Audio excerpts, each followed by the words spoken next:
Hi everyone, this is Michael. Welcome to Beyond Poutine. This week was actually Quebec's holiday on June the 24th, as you probably saw on Facebook or Instagram or Twitter. This holiday is also called Saint John the Baptist. And what we do during that holiday is spend our time in our backyards with friends and family, getting drunk and barbecuing. So I thought this week I'd show you how to get drunk. Just kidding. This week I'm going to show you how to barbecue the Quebec way with a spice rub that's called Montreal spice or épices de Montréal. So what are Montreal spices? They come from the Jewish immigrants that came here at the very end of the 19th century. They are mostly used in what we call here smoked meat, also known as New York pastrami. The difference between the two is that Montreal spice mix is savory and it doesn't have any sugar, whereas New York's spices are sweet. They include cinnamon, cloves, and stuff like that, and also a lot of sugar. What's included in Montreal spices? I'll just give you a ratio because then you can adjust it to your taste. It's 2 parts black peppercorns, 2 parts salt, 1 part coriander seeds, obviously, 1 part mustard seeds, 1 part dill seeds, 1 part minced onion dried, and 1 part minced garlic dried. You can also add half a part of red chili flakes or less or more if you want it spicier, or you can omit it completely. So that's it. Here, these spices are available readily mixed at the grocery store. You may not be able to find them. If they're in a store near you, they'll be labeled as Montreal spice most of the time. If you can't find any, you can just mix all the spices I mentioned into a blender or a mortar and pestle and coarsely grind them. We call that's called concassé, so not into a fine powder, but a very coarse powder.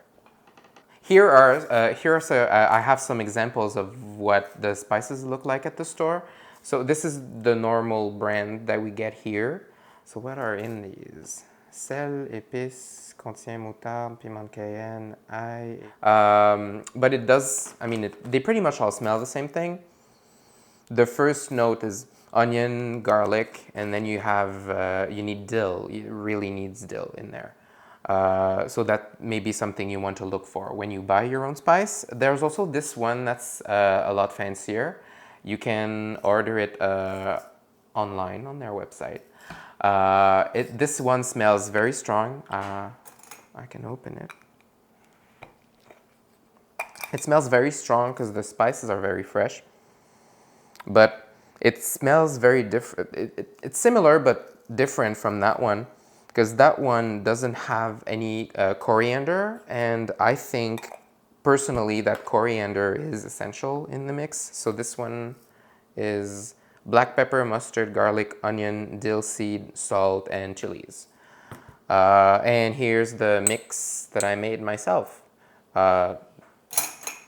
It smells stronger than the two, and you can smell the coriander. I like a lot of coriander in it.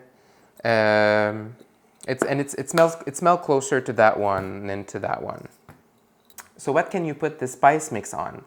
It's used as a rub mostly, as I said, on smoked meat, but it's a very large preparation, so we're not going to do that. We normally put it on T-bones or any thick cuts of meat that you can grill on the barbecue. So what you do is you just take your T-bone steak or your New York ribeye or whatever. I don't know the American names for these. You just pat your steak dry, and then you rub pretty much as much spice as you want on it, generously. Some mixes will be saltier than others.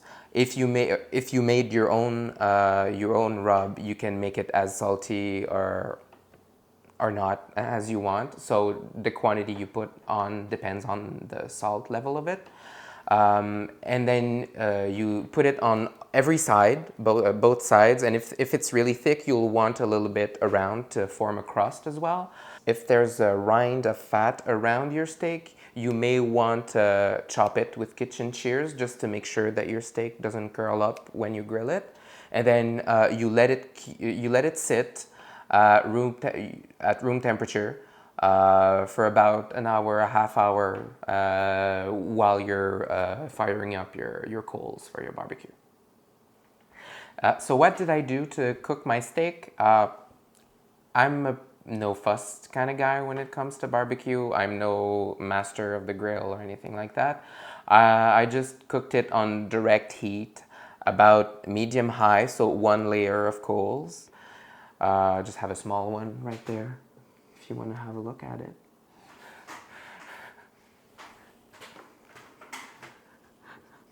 So you see it's pretty small, so I don't need a lot of coals to have it very hot. And I turn it often, maybe like I do maybe 2 minutes aside, and then a couple times until it's cooked to my liking. And I like medium rare.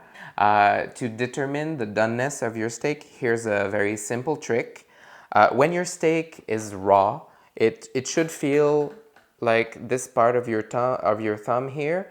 If you're not contracting any muscle, so it's very, very, very soft. Then when it's rare, you pinch your index and your thumb, and you feel here it's a little harder, but still very soft. Medium will be with your middle finger. You see it's a little harder, but it still has a little give. And then well done is your what's the name of this? Your ring finger. You see, it's kind of hard. So when your steak feels like that, it's well done. So well done, medium, rare, raw. When the meat's dead, it's done. I served my steaks with a very simple radish salad.